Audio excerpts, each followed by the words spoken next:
შონომალის, რომელიც მერაბ დვალიშვილმა უკვე ორჯერ დაამარცხა მესამე ცურს მერაბთან ჩხუბი. ბუჩა კვარაცხელია ნეიმარზე მაღლა დგას. რუსის კომენტარი ამ თემასთან დაკავშირებით. გიორგი მამარდაშვილის ემოციური განცხადება. ეს და სხვა სიახლეები ჩვენს დღევანდელ ვიდეოში. სამწუხარო დამწამს, ვინც ამ ვიდეოს უყურებთ, თქვენში 70% ადამიანს არხი გამოწერილი არ გაქვთ. არ დაიზაროთ, რადგან ამით ძალიან დამეხმარებით არხის გაზრდაში. ასევე ჩვენი მიზანია ავიდეთ 2000 ლაიქზე. მადლობა შენ, თუ ჩემი ეს პატარა თხოვნა გაითვალისწინე. ახლა კი დავიწყოთ. UFC სუპერმსუბუქი წონითი დივიზიონის ყოფილმა ჩემპიონმა შონომალი მერაბ დვალიშვილზე ისაუბრა. შუგამ საინტერესო განცხადება გააკეთა და თვლის, რომ მანქანის დამარცხება შეუძლია. დვალიშვილთან კიდევ ერთი ჩხუბის მისაღებად ჩემს კანდიდატურასთან მიმართებით კითხვის ნიშნები არ უნდა არსებობდეს. ზედიზედ ბევრი ორთაბრძოლა უნდა მოვიგო და შემდეგ მერაბს კიდევ ერთხელ დავუპირისპირდებ. ვიცი, რომ მისი დამარცხება შემიძლია, თუმცა იმასაც ხვდები, რომ მერაბსაც შეუძლია ჩემი დამარცხება. დვალიშვილი ერთადერთია, ვინც მომიგო და რევანში ვერ ავიღე, თუმცა ყველა სცენარით კმაყოფილი ვიქნები. შესაძლოა გამოჩნდეს მომავალი, რომელშიც უპირობო კონტენდერი ვიყო და მერაბთან მესამე ბრძოლა მივიღო. დვალიშვილის გამო ბედნიერი ვარ, მისი საწინააღმდეგო არაფერი მაქვს. საოცარი მოგებების სერია აქვს და ყველა დროის საუკეთესო სუპერმსუბუქ წონოსანია. სათაურის წაკითხვის შემდეგ განცდა გამიჩნდა, რომ მერაბზეც უდად ილაპარაკებდა, თუმცა საკმაოდ კარგად და დადებითად ისაუბრა, რაც დასაფასებელია. თუმცა ის ფაქტი, რომ მესამე ბრძოლა სურს მერაბთან ცოტა მაზოხიზმის აქტს გავს.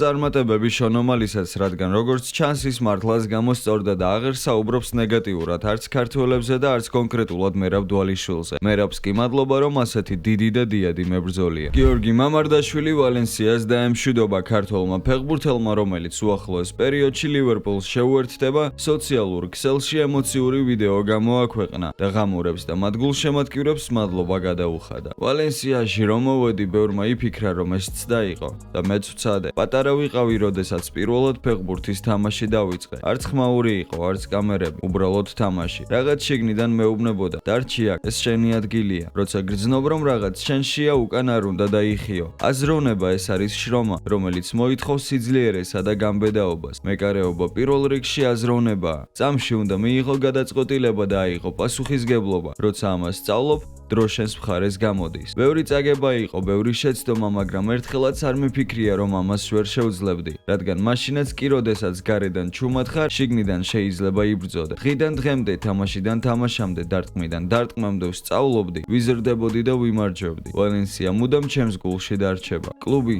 მესტალია და რაც მთავარია, გულშემატკივარი, რომელიც ყოველთვის შენს გვერდით დგას. ქალაქი, რომელმაც დიდ ფეხბურთში პირველად გამიღო კარი. წინ უფრო დიდი სცენებია, სხვა ფერები, სხვა ჰორიზონტები. როცა შენი თავის გჯერა ბარიერი აღარ არის დაბრკოლება, ის ხდება ნიშნული, რომელსაც იცი რომ დაძლევ. არც წინსვლით ვიღლები, არც მომავალს ვუყურებ შიშით. ეს თამაში ჯერ არ დამთავრებულა. მე ვარ გიორგი მამარდაშვილი და მჯერა, რომ ეს მხოლოდ დასაწყისია. განაცხადა მამარდაშვილმა. ცნობისთვის ლალიგის 24-25 წლების სეზონში მამარდაშვილმა მონაწილეობა 34 შეხვედრაში მიიღო. გიორგიმ კარი მშრალად 8 ჯერ შეინახა და 48 გოლი გაუშვა. ავტორიტეტულმა ესპანურმა გამოცემ ელდესმარკმა მამარდაშვილი შეაქო და განაცხადა, რომ ის ღამურების ერთ-ერთი საუკეთესო მოთამაშე იყო. ჩვენ კი წარმატებები ვუსურვოთ გიორგის მის ახალ კლუბში. მე მწამს ასეთი რაღაცის, რომ ადამიანებს შეგვიძლია ერთმანეთისთვის ენერგიის გაგზავნა. ხო და ახლა მინდა რომ ენერგია გაუგზავნოთ გიორგი მამარდაშვილს. მისცეთ თქვენი ძალა და სიყვარული, რადგან წინ დიდი ბრძოლა ელოდება. ლივერპული არის დიდი კლუბი, რომელშიც უკვე არის ერთი დიდი მეკარე და გიორგი მამარდაშვილს ძირითადში მოხვედრა, ფიქრობ გაუჭირდება.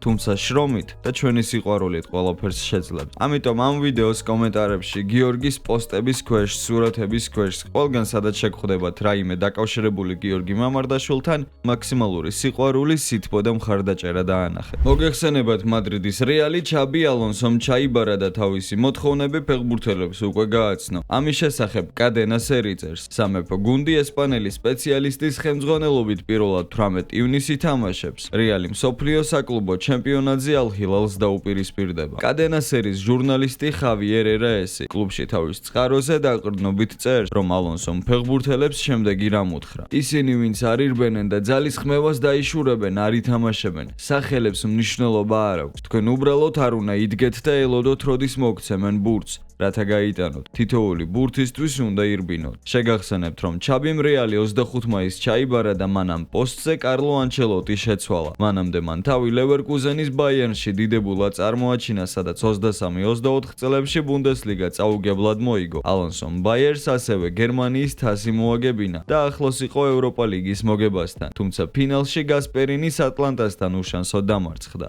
ცნობისთვის ჩაბიმ სამწვრთნელო კარიერა მადრიდის რეალის აკადემიაში დაიწყო და 14 წლამდელთა გუნდს წვრთნიდა. ის ასევე როგორც ფეხბურთელი ბლანკოსის ღირსებას 2009-2014 წლებში იცავდა. ხუჩა კვარაცხელიას ყოფილმა მთავარმა მწვრთნელმა იური სიომინმა ქართველი ფეხბურთელის გუნდსა და კვარას ასპარეზობაზე ისაუბრა. სიომინს კითხეს პარადოქსია თუ არა პარი სენ-ჟერმენმა ლიონელ მესისთან, კილიან მბაპესთან და ნეიმართან ერთად ჩემპიონთა ლიგა რომ ვერ მოიგო და ამ შემადგენლობით წარმატებას მიაღწია. სიომინის თქმით, ეს კანონზომიერი მოვლენა იყო და მან საკუთარი მოსაზრება არგუმენტებით გაამყარა. ლუის ენრიკეს წვლილი უდიდესია. ნასერ ალ-ხელაიფიც უნდა ვახსენოთ, რომელმაც მთავარ მწვრთნელს ნდობა გამოუცხადა. ადრე პარი სენ-ჟერმენი ყველაზე ძვირად ღირებულ სუპერვარსკვლავებს იფორმებდა. ახლა კი სხვანაირი ვითარება გვაქვს. შესაძლოა სუპერვარსკვლავებს არ სთხოვდნენ. ან თავად არ შეეძლოთ ასეთი სამუშაო გაეწიათ. ნეიმარს არ შეეძლო იგივე სამუშაო შეესრულებინა, რასაც ხუჩა ასრულებს. კვარაცხელია 90-ე წუთზე საკუთარ საჯარიმოში ჩამორბის, მეტოქეს ბურთს ართმევს და წინ მიდის.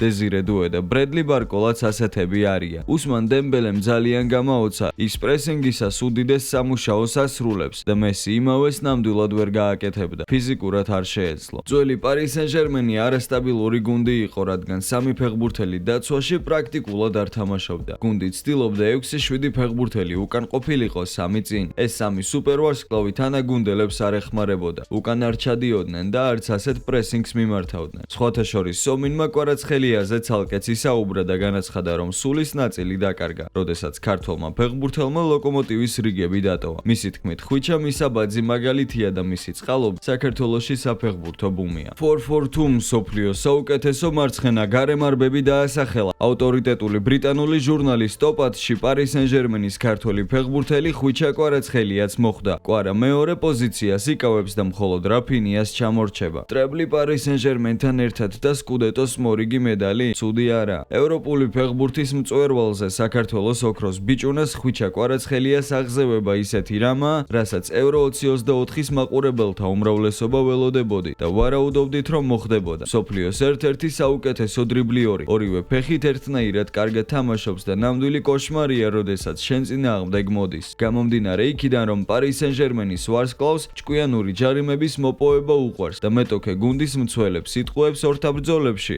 რომლებშიც მათაც კი იციან, რომ შანსი არ აქვთ, ხუჩას ჯეკ გრილიშს ადარებდნენ. თუმცა ამ სეზონში კვარადონა ახალ დონეზე ავიდა და უსმან დემბელეს გვერდით მარცხენა გარემარბის გარდა ცენტრ-ფორვარდის პოზიციაც შეითავსა. წერს გამოცემა. ზურიკო დავითაშვილი რამოდენიმე კლუბის ყურადღების ცენტრშია და დიდი ალბათობით ზაფხულში სენტ-ეტიენს დატოვებს. მწვანეებმა საფრანგეთის ლიგა 1-ში ადგილი ვერ შეინარჩუნეს და როგორც ადგილობრივი გამოცემები აცხადებენ, ქართველ ფეხბურთელს რამოდენიმე მსურველი ყავს. თავდაპირველად სტრასბურგის ინტერესზე დაიწერა. მოგვიანებით კი რენის ვარიანტი გააჟღერეს.